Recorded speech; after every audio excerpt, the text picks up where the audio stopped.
focusing on being a carer for your husband Silvio, what were the main challenges that you faced and are still facing in managing your work and caring for him? I think at the time when a person is diagnosed, you know, especially a spouse or loved one and everything, obviously the focus is on them, rightly so.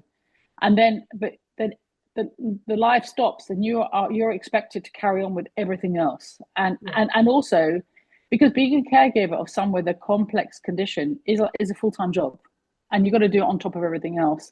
And then you've got the worry and concerns, you know, about what's going to happen and the side effects and managing, and also putting on a brave face because we have my son has my husband has three sons, you know, I've got a son, and family members.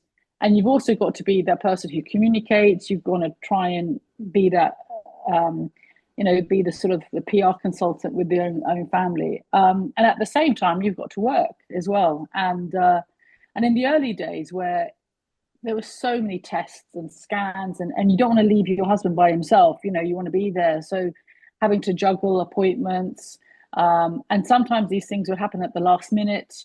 So suddenly you're having to cancel things, yeah, and you feel like you're letting people down, to be honest with you. yeah, Yeah. And so, yeah. And then once you got into a rhythm and you knew when the chemo cycle was and when things were going okay and were stable, then you could plan things.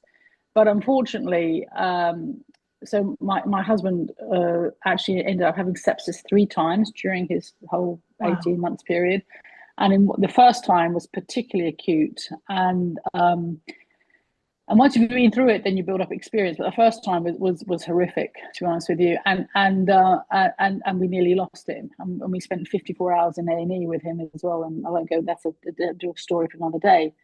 But you you are so focused on their health and well-being that your own health and well-being is completely forgotten about, both physically and mentally. And so mm, for that period of time, you know, you're not eating, you're not sleeping, you're there constant, keeping an eye, you're so worried, and you become, because especially once my husband got into the ward or he was able to get admitted to the Marsden, he was fine. But you know, 54 hours in A&E is a horrific experience, and so you become, you know, I became his like A&E nurse, to making sure that he was getting the treatments he needed at the right time.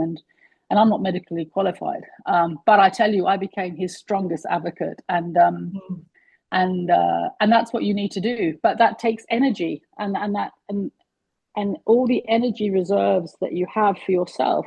I would come back completely exhausted mentally and physically, and then you'd have to go again and go again and go yeah, again, and it was incessant. yeah. Amazing how you managed to keep going. I remember, but amazing how you managed to deal with it as well as you did.